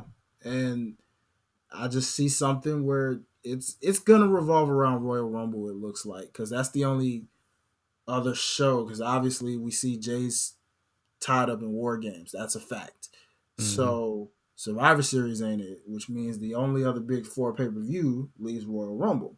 Road to WrestleMania, perfect way to catapult it, and then you can build the story somehow and have them kick off night 1. I mean, whatever night, because I know that was a question on social media, like, should this main event night 2, and then Roman versus Cody main event night whatever. Whatever night Roman main events, the Usos should kick off, because it all ties together. It should be one story. Like, I feel like this is not a big enough match to main event its own show, in my opinion. If they did that, it's as a salute to service to the two of them just for what they've done together. Yeah, if they do it, I'm not against it, but I feel like it should tie into Roman's final hurrah. Agreed. So it's like if they were to go into 40 and Roman loses the title there, what better way to have them kick off the show and then have them tie into the outcome, or in this case, choosing not to tie into the outcome this year into WrestleMania, and then that way we finally get a clean Roman Reigns match and we can move on from that. But yeah, Jimmy Uso versus Jey Uso, I just feel, yeah, I like your idea the most. Like, you use it as a way to basically, the Royal Rumble is a perfect scenario because you don't have to worry about the limitations of the brand dedication, none of that stuff. They literally Royal Rumble match, they interact, and you have Jay basically beg and plead with general managers to give him his brother. Pretty much, yeah. And then that leads to WrestleMania, and then you have Solo involved because Solo he don't mind thumbing his brother. Right. So pause. So it's like stuff like that. So I'm intrigued. Like, hopefully we can get back to that at some point, because like you said I believe you said it on the post show. I have to listen back to it, but that's literally they've both been side characters. It's about that time, especially Royal Rumble time, to get them back to the main focus, especially with Jay as the big baby face and Jimmy as the goofy but cunning, jealous heel, because every time Jay gets popular, Jimmy wants to come in and kick it away. Yeah, it's like, it's funny how he turns that on and off, because he gets real goofy most times. Like, he's hilarious as this heel. I mean, props to him and making this work for him as a funny heel, but at the same time still showing you that he's serious at times, because he just all of a sudden does things and you're like, oh, that's right, we're supposed to hate you. As hilarious as you are, we're also supposed to hate you. So yeah, man, I'm intrigued, and I hope, like I said, Royal Rumble seems to be the only one. I don't see any, because the only other thing, if it's not Royal Rumble, bro, is maybe Elimination Chamber. Like, Jey Uso has a chance at a championship, World Heavyweight Championship, dare I say, and somehow Jimmy finds a way to get himself in there and yet again cost Jey Uso a championship, and that catapults the anger. But it's got to be between Royal Rumble and Elimination Chamber. Like, for if sure, it ain't one of them two, what are we doing here? Right. You know what I mean? What was the purpose of breaking them off without doing the tag team? So, especially in this tag division on fire, I mean, it's begging the Usos to be back together. So I get it. They're living up a dream. Let's hurry up and do what they want to do, and then get the boys back together so they get can back to business with some of these tag teams. Point blank. But I'm intrigued, nevertheless. So let's talk a little bit about AEW before we get to our interactive segment and get up out of here. Okay. Let's see what they got going on in the world of All Elite Wrestling this week in Dynamite. I believe they have Red Velvet versus Julia Hart. Thank freaking God. Listen. No. Let me get this off my chest, because we've been doing this all show. So listen, people. Let's do it. If you follow the Life's a Botch podcast, if you haven't, go check out the last episode. We just dropped it. You will see where I literally said this, and it ain't even just the last episode. I've said this previous episodes too. I said, but emphasized it. Where is Red Velvet, people? Where? Because since Jade and the Baddies, we have not seen this woman anywhere. Not Ring of Honor, not Dynamite, not Dark, not Rampage, nothing. Well, Dark is dead. You did her dirty during Hispanic Month, by the way. Didn't even put the woman on the flyer. She's Hispanic? Yes. Oh. Yes. I don't know people. I don't know these niggas. I don't know none of these niggas. I'm like, oh, okay. Yeah, she is Dominican, if I'm not mistaken. Oh, okay. I'm about to say, so that's what I'm saying. It's like, bruh, it's really just annoying, because I'm like, Red Velvet is incredibly talented in the ring, and on top of that, you're looking at this women's division right now that's already flustered. Her and Chris Stat should be cooking, because they have hella chemistry together. I don't know how They haven't had a program yet. And I'm just sitting here. I'm like, where's Red Velvet? Where's Red Velvet? Is she hurt? Is her contract up? Where is this woman? What are y'all doing with it? And to see this, now what pisses me off is that you want to put her up against Julia Hart. Because now I know where that's gonna go. Now I know how that's gonna go. And unless Sky Blue or Willow Nightingale get involved somehow, I don't see this resulting in a win. So you keep her off TV for this long to bring her on to lose. That's what you're trying to tell me. Okay. Well, please, somebody. I'm glad she's still alive. Because I literally said, put out an APB for this woman, y'all. I said it on the show. I promise you, in some serious passion. I'm only not doing this because it's late at night and I'm trying not to yell in my own room and wake people up. But I'm telling y'all, it's good to know this woman is still alive in AEW. And if there's any other women that we need to put APBs out for right now, y'all let me know. So Thunder we can Rosa. campaign this thing. What the hell she at? Who? Thunder Rosa. Oh, good point. Yeah, where is she? So it's a lot of APBs we got to put out for people. Like Tony. In that division? Yes. Absolutely. Well, speaking of winning, we won. Big meaty men smacking meat. Samoa Joe versus Keith Lee for the ROH World Television Championship, excuse me. And fun fact, I realized that Samoa Joe is the longest reigning champion in ROH history, both under Tony Khan and without combined. He's the longest reigning world heavyweight champion and longest reigning television champion as of this week. Boy. Man, this is going to slap. Mm-hmm. Pun intended. You, dog. This match is going to be the... Bruh. Yeah, man. I don't know how to call this one, dog, but I think the streak going to come to an end. We'll see. I feel like they're going to keep it on Joe. I just had it. So? Yeah. I don't know what they're doing with Keith Lee, man. I truly don't. This could be that moment to finally wake something up because he ain't exactly won any gold. Well, at least since being with Swerve anyway. Yeah. This would be a moment to do it. I mean, if they do it right. But I can see what you mean because Joe is still killing it, dog. So, I mean, would I be mad if he wins? Absolutely not, especially after seeing my boy just spitting Jay-Z and dancing on a Wale Mania stage all day. I was just like, well, shoot. I always knew Joe was with us. I knew he was with the culture. You know what I'm saying? All day. You feel me? So I'm rooting for Keith Lee, but if Samoa Joe wins it, I ain't mad at it, dog. Let's get it. Next up, we have Jay White versus Mark Briscoe. He's back in action. So we all know Jay winning that because he got a world title match coming up at Full Gear, which is next week, actually. Yeah. On the 18th. That's a weird scenario to put Mark Briscoe in, but I get it. I understand. Next up, we have Swerve Strickland versus Penta El Zero Miedo. They basically reference Lucha Underground. So, it's gonna be a thing. You already know Swerve gonna pull off the mask because I feel like that's every Penta match in AEW. They pull off the mask and then he wins dastardly. We're gonna hear from Tony Storm and Hikaru Shida before their match. They're gonna have a sit-down interview with Tony Schiavone. So many Tonys in this company. Yes, that was hilarious watching Hikaru Shida just flip out and just freaking like. She's like, stop this bullshit.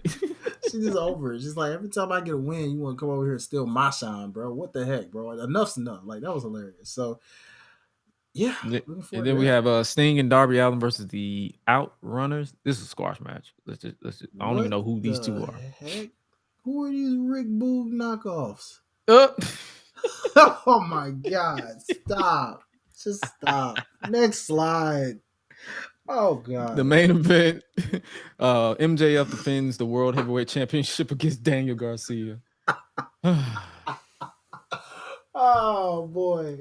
That's this pose. Oh, God. Oh, you don't like to dance. You don't like to dance. Hey, I wouldn't say I don't like to dance. It's just the fact that they got to put the doggone pose in the picture. Like, why? AEW this week, it looks intriguing on paper. Have you been a fan of like the direction they've been going within the past few months? With certain individuals, yes. Here's the thing. I love what they're doing with MJF, having these multiple storylines at once. Love that. I love what they're doing with Swerve. Can't wait to see him in the main title picture. I'm hoping he's the individual that takes the title from MJF at the right time, especially now with MJF being a babyface. You couldn't get any better than having Swerve being the dastardly heel that takes that title from him and becomes the first African American AEW champion. Because that's what I'm waiting for. I need it like now. Right? Like if it was gonna be Keith Lee, it got to be this man. It has to be this man. Oh, for sure. Yeah, we need a black AEW champion today. Like world champion. We ain't talking about no TNT champion, no television champion. World. We need heavyweight to be in these history books. Champion. Like now. Okay. Y'all done been in this long enough now. 4 years. 4 years? Yeah. Long enough. We need a black person now in this title history. Okay. So just saying. But yeah, Toni Storm carrying the women's division with her pure comedy entertainment and character. Hikaru Shida is at the same time putting on banger matches. Can't not knock her for that. She's always been good at that. Just that women's division just still needs a lot of work, unfortunately. But like they're putting on good matches, but just no story for us to care. Jay White, love what him and Bullet Club Gold are about. Love what they do. Hopefully they literally get some gold. Because I ain't gonna lie. Homie, I ain't gonna lie. That title do look good around. Jay White carried that title real nicely. And if I wasn't rooting for Swerve to win this title right now, I'd be like Jay White would be my next best bet. Real talk. Oh, yeah, for sure. So that's AEW. I'm intrigued with what they're gonna do with the card this week. And hopefully it's a good show. Like hopefully it's because like AEW has been kind of with me sometimes. Like certain matches, like last week's show wasn't really my favorite, but it wasn't horrible, like some people say. So hopefully this week is a little bit better as we get closer and closer to Full Gear. Yeah. So and stop this Ring of Honor stuff, okay? Stop it, okay? I wasn't a fan of it before, and I'm not a fan of it now. Stop bringing Ring of Honor titles on your AEW show, goddamn. And especially if you're not plugging where they're mainly on, like you're barely plugging Honor Club. Exactly. It's like unless you're plugging people to watch Honor Club, what are you doing? Yeah, it annoys me. There's so many titles to keep up with to the point where I'm just like, because Athena should be in this main, like she's been killing it in ROH. It hasn't been on a Dynamite or a Rampage or none of that, so I don't get it. That's why I'm like, why? Get rid of it. Just saying. And last thing before we get to our interactive part thing, before we get up out of here, Pro Wrestling R, they have their anniversary show this coming Sunday, November 12th, 2023 at the Pine Grove Civic Association in Jersey, off of Jersey Avenue in Gloucester City, New Jersey. Fun time. I got a couple of buddies that are going to be on the show, like your Ruthless Lalas. You got Isaiah Wolf, a Prolific. You got O'Shea up in that building. You got Adriana up in there. She's cool people on there as well. It's a fun time, which will basically be headlined by the inaugural a 7-way. I believe I forgot the name of it, but it's a 7-way. You got Riza Clark, Salem, Adriana, Bam Bam, Ruthless Lala, Harleen Lopez, and Neva Chantel in a 7-way, as well as the main event. More than likely is for the Pro Wrestling R World Heavyweight Championship. Isaiah Wolf, the main man, versus Tiberius Ashante. Sunday, November 12th. Make sure you guys check that out. Tickets are on sale now at ProWrestlingR.ticketleap.com/RDF. I mean, it's RD3. That is ProWrestlingR.ticketleap.com/RD3. Tickets are $20 for adults, and kids 5 to 12 is $10. Make sure you guys check that out. Pro Wrestling R anniversary show this coming Sunday, November 12th. You don't want to miss it. Beat them there. Don't meet them there. That's all I got to say. That's all it is, and that's all it's going to be. Now, before we get up out of here, we got a interactive segment that we're going to introduce with you guys. Basically, where I basically ask you guys a question and we get it, and we basically read you guys' response on here, whether it's on from Twitter or Instagram. It's basically where we have a dream for this week. We got a dream war games scenario, basically dream teams for Survivor Series war games. With Survivor Series war games coming back, we want to know your dream war games match. The way that I got this set up is basically the way you have it set up, you have to use 2 WWE superstars. NXT is included, 2 AEW, 1 TNA Impact versus the same thing, 2 WWE, 2 AEW, 1 TNA Impact. You said you have some submissions from Instagram, because I didn't see any on Twitter. Yeah. Now, unfortunately, I didn't get that portion of it where it had to be like cross promotional. No, it's fine. Give me the dream. Like, if it's a dream, give me the dream. So this is from our boy Rick, aka That's Mr. Playboy to You, on Instagram, and he said, "Hurt Biz versus the Bloodline would have been nice."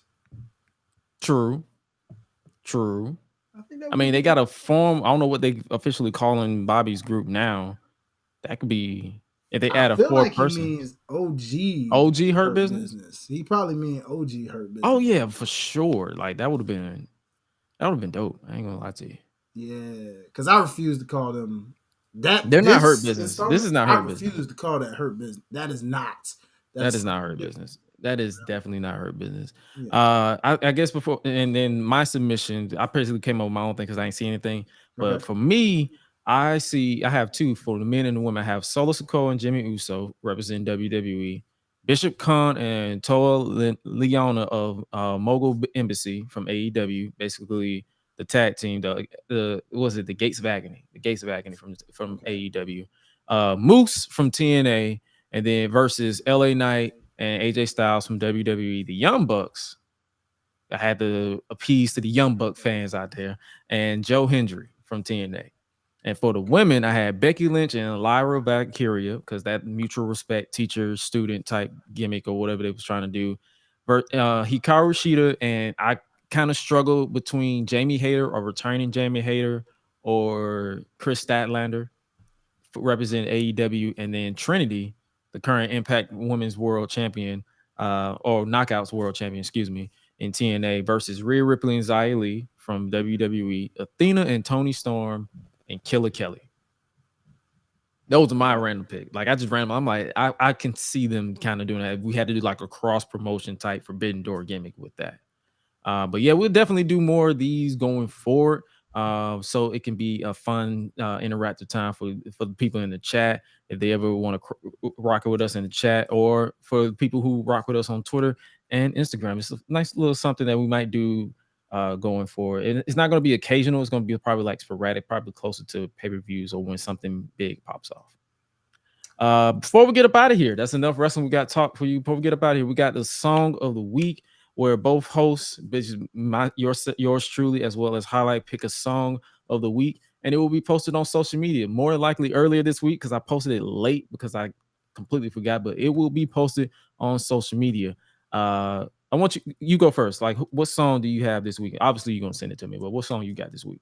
So, I was going through a classic hip hop playlist, and it was just kind of like all time hip hop songs from, like, combination of 90s, 2000s, all that. So my song of the week, as I was going through that playlist, and it was just kind of on random, I heard a song and was like, oh yeah, he is one of my favorite rappers. I'm gonna go with Show Goes On, Lupe Fiasco, for my song. Oh, okay. I gotta listen to that. I haven't listened to that. I think I heard it in passing, but I never listened to it. Yeah, I definitely gotta check that out. For my song of the week, is basically Friends. Nate Dogg, Warren G, Snoop Dogg. Friends. Okay. Like it's a nice mellow song. Like, I've been trying to relax, chill, not overthink too much, and that's a nice little mellow song. And then you got Snoop doing his thing, and you got Warren G, Nate Dogg. It's a fun little, nice little mellow song. I've been on pretty much a lot of classic songs this week, so I'm definitely was feeling that one. And hopefully you guys feeling our choices for song of the week, and hopefully you guys are feeling this episode of the Gresh Unleashed podcast, that it basically our show Where can they follow you real quick on social media for those of you who know around here? Be quick with it because we got to get up out of here. Oh, for sure. For the most part, personally, as you can see right here on the graphic below, all things Highlight Life, HILITE Life. Or if you like the podcast game from the Life's a Botch podcast, follow all things Life's a Botch podcast and OTS Media Co. All things. Oh, yeah, for sure. Make sure you guys follow Life's a Botch crew on Twitter for those because it's a different ad.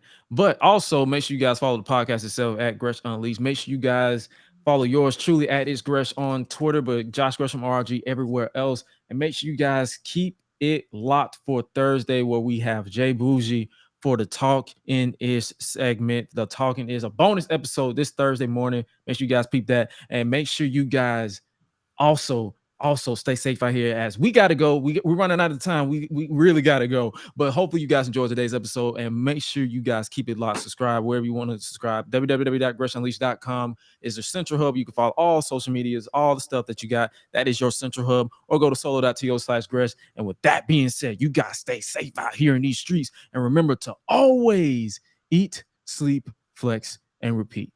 We out. Y'all be